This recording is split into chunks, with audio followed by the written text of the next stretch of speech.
Wow, I just cannot get used to this, guys. Hello, everybody. Hangout is so improved, Charles, over It's like we've been doing fast. this for so many years. And it used to be, it was like waiting, waiting, waiting, wait, and you forget. Right. And then finally it's live. It's like, wow. So kudos to Google because they've done a better job. Yeah, right on. Anyway, welcome to Marketing Momentum with Charles and Deborah. Hi, Deb. Hi, everybody. And today we are talking about, it's going to be real quickie, but we're going to talk about digital agencies. And Charles, I have a question for you. How would you define, it seems like there's different definitions out there, or, what different companies do. That seems like a really general term, or digital marketing agency. hmm Yeah, I think these days you could probably classify it pretty much as search and social for the most part, and then getting into the door. And I know that it's evolving now into, excuse me, copywriting also, but for the most Oh, part, wow.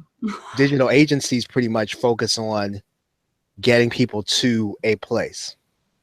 Do you think, now it's funny because I'm asking this and I work for Internet Marketing Ninjas. So I feel like, okay, you should know why you're asking these questions. But, maybe there's slightly on the fringes. Maybe there's slightly different definitions. Maybe, for example, I thought I was going to Internet Marketing Ninjas to do video. So to start their whole, and they did get into video. Great Right. job, and Smarty and Jim. And I actually went there and became the director of project management, which, whole another story, not for this time. But they did a lot of what you're talking about, not the copyright part that I'm aware of.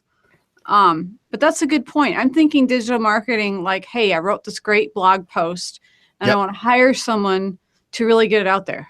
Yep. Yeah, I mean, and it's supposed to. I think that the way to get and keep business now is, and I think this is happening all over the advertising agency. I don't have the article written here. I just read something in advertising age that they're all asking for more, right? But companies, big and small, are saying, okay, if we're going to give you $1 to any agency, then we need more from you. And so I think now that means then that digital agency can no longer just be in charge of getting people there. It's kind of like something has to be done in order to try to figure out how to convert those people into buyers and convert those people into, I mean, I guess the base term is leads, but I guess people who are going to be part into a marketing funnel. And now we're competing with, I get emails all the time. I don't know if you get these emails, but I'm sorry, I keep looking at my eyes going, that does not look like I'm wearing eyeshadow. I know that is really the topic that we're talking about. But anyway, if I look distracted, it's because I'm narcissistic. But now we're competing with, do you get the emails from the people, Israel, Philippines, and bless their hearts? I'm sure, the emails are actually well written. I don't speak Yeah. Tagala. I don't speak whatever. Well, actually, the people in India tend to speak English thanks to Britain's dominating. Right. But no, they're well written, they're well presented, the whole thing. But we have to compete with that. And from what I understand, I'm not an expert in this area. From what I understand, somebody making $2 an hour in India, they can actually live off that. There's no way I could live off to $2 an hour. Right. Yeah. Yeah. So the issue is going to be, right. You can get people to a place with search. The question is going to be is, once I come to that page, somebody's got to be able to write something or do a video or do something that'll make me do something. And I guess that is at this point where the value is, and the people who can do that become more valuable. The conversion, to see if we can take this, great, maybe your landing page is pretty, but are you making any money? Yeah, and even then if a company doesn't know how to move that person from the low end product all the way through what they would logically buy as fast as they can, right? That's a skill, right? Because if I'm willing to buy everything in 9 months, but then you don't take me all the way to that point, if you can take me through that point and it takes you 3 years, that means then I've either spent that money with somebody else, or we didn't do our job as marketers. So if 9 months is as fast as I can buy this stuff and fast as I can afford to, part of your job is not only to get me in the front door and to email me, part of your job is to get me all the way through the marketing funnel so I bought everything. Because if I get to the end of your marketing funnel, then, as you create new stuff, I'll buy that too. And I would have bought it faster than I would have bought it otherwise. Well, you did it in about 3 minutes for your your product today, Charles. I'm like, I hope Charles knows that I really appreciate his emails. And I was thinking I was thinking about it because somebody was doing email cleanup. And I know that with all the stats and the email programs, I'm like, I keep mentioning this in Marketing Momentum and how your emails actually make it into my inbox, whereas I'm filtering out. And I won't say who I'm filtering out, but everybody else ends up in what do I call it? Probably costs money. Well, yours is Yeah. But I was thinking about it, I thought, man, I better click on this because Charles is going to think I'm lying or something when I say that. Yeah, I see your, and by the way, I love your headlines. They actually inspire me. So I know that I'm probably not opening all of them, but I am actually reading all your headlines. I'm like, wow, that was a really good headline.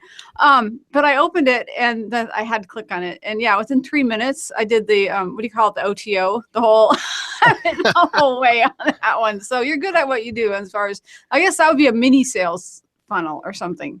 Yeah, I think it's both ways, right? It's just condensed and that I think that's what digital agencies now are doing. I was at the ClickFunnels conference out in San Diego back in May, and that was the whole thing, and you right? didn't call me? No. I didn't tell you. Okay, yeah, yeah, I'll I think tell you after about the that. fact, but well, whatever. Yeah. I've probably been. That's what there's this, I think, I don't even want to call it, I wouldn't call it a movement. It doesn't rise to call it a movement, but there are now people who are now going into a brick and mortar business and now saying, hey, okay, can we condense the funnel to a purchase price? So can I figure out how to do that with Amazon? Can I do that inside of anything? And so if somebody is willing to buy, if somebody who buys a roll of tape is also willing to buy, an ink pen, and is also willing to buy, sticky notes. Yeah, sticky notes.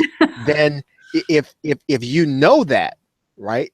I guess the thing would be, that it's kind of like somebody has to figure out what those 3 or 4 things are. Somebody needs to know sort of what the average price is going to be, and then they've got to structure them so that at that point you buy $10 versus $3, and then bring you back to buy 10 more. So to spend 10 more. So yeah, it really is now, right? That's the game, is getting people into a funnel at the purchase and getting people into a funnel in general over their lifetime. I don't know if this is a funnel, but I was listening to you and I was thinking about Amazon is really, well, we all know Amazon is just good at what they do, They are very good at what they do. And what was it? I ran out of dental floss. I know this is really, and I'm really picky. I have to have my particular dental floss. So my husband's like driving to the store in the middle of the night. That's, he's such a loving husband, but it's not like he really wanted to drive the store. So I buy like, what is it, an 18-pack of dental floss, which will probably last me 18 years or, so no, Right, yeah. Whatever it is. Your kids will use it, yeah. It's on that subscription thing that Amazon has. Yep. And so you get the credit, the more you buy, the more you save, the whole thing. And they've got me hooked. So I'm always buying dental floss from Amazon and I'm never running out. Right. And I don't know if that's not really a funnel. Yeah, it is. No, but it is, because at the end of the funnel, right? At the end of the funnel is 1 or 2 things. Number 1 is, can I get you to repeat buy or continuity, in some kind of continuity? Yep. Amazon. Or can I get you to pay the value of that continuity over your lifetime? So if I can get you to, so maybe you'll spend $3 a month for X number of years, but maybe I make you an offer that pay me $97 and you'll get it forever, right? And so if I can get that now, then that's easier than for me then to kind of consider you kind of have moved through my funnel. And now I can put something at the other end. I can try to get you to do something else, right? But if I never make the offer to you at the end of the funnel, then we never quite get there, right? I spend 3 years trying to get you to the $3 a month or the 97 when I could have gotten it month 1. I feel like it's laziness. Like when I look at the funnel, and I know that not everybody necessarily loves JV Zoo, and I know that Charles is the one that got me like hooked on it. And I actually like their website as far as how it's laid out, both sides. You've got the purchasing and then you've got the affiliate, but they have everything like built in if you want to set up a funnel. It seems like an ideal software if you're just starting. But this doesn't sound like rocket science to me. It just sounds like it's either maybe there is a lack of knowledge, there's a fear to start. Maybe in my case, maybe it's not laziness. Maybe it's I've got my hands in too many projects. So I don't do it. Yeah, I think it's all education, right? It never did make sense to me until, I mean, you've probably heard, what is it, Jay Abraham's, like there are these 8 foundational marketing things. And the third one is lifetime value of the customer. So when you start thinking in those terms, how fast can I get the customer to their lifetime value? If I get them there as fast as I can, it just makes sense. So I'm going to put everything that logically fits, because the truth of the matter is, and you and I have talked about this before, I know they're going to spend that money with somebody. Typically, like the reservation is, oh, I don't know, I don't know if I want to push it. And then what happens is somebody else makes that person an offer. Same thing is going to be true with Amazon. If they don't give you the offer for the subscription, as soon as somebody has a sale on that floss, I mean, you're not going to be brand loyal to Amazon unless they get you. If it's the same floss and it's $1 cheaper, if some dude has it out in front of your house and he's selling it out of the back of his trunk, you'll buy it. Not gross and dirty and bugs crawling out of everything. So the thing is, why not get it? Right.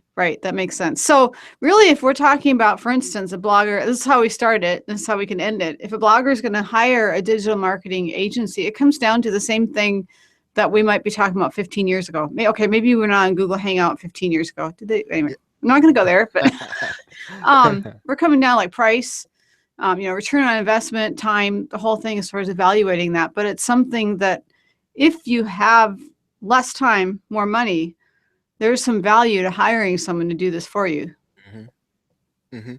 No doubt. Yeah. And even if you don't, I guess it's kind of stair stepping, right? And stair stepping through like those 8 things, developing a USP, getting your upsells and cross sells and your funnel together, doing list building. Cause if those things are not in place and it's because you don't have enough help, then really hiring the help to do those 8 things is necessity, right? Until those things are done, nobody's really marketing. You're sort of like one trick ponies. And so I think then if it means hiring somebody, ROI is just going to almost be a function of being able to do the stuff you're supposed to do. So I guess it's almost a necessity to find somebody, even if they're not running the show, to kind of do some of the stuff to make those things happen. And this is not, I'm trying to keep this brief. This is not the time to share it, but I will say that I do have something that I actually outsource that has made my life so much easier. When you look at the ROI and it's like, okay, I'm paying 10, but I'm making 150 on one item. Hey, I make 140 for doing nothing. Correct. Makes sense. I'm outsourcing. You're right. If you can do that math and figure out how, wow, now all of a sudden we're bringing in $50,000 on a product, but we only paid, X number to the digital marketing agency. It's kind of a no-duh. It's basic first grade math. If the word math doesn't scare you away from calculating that. The only problem is you typically have to pay it up front. And I think that's what people's reservation is. Right. And without the promise of there being a return, right? It's still a risk to it, but it's just part of business. That's a really good point, and probably a point for another marketing momentum. But thank you, Charles. I always learn from you on all of these marketing momentums. So thank you. And you have a great weekend. I'm hearing wonderful things planned. So thank you all for tuning in to Marketing Momentum with Charles and Deborah. Same time. Thanks, everybody. Bye, everybody. Bye, Deb. Bye.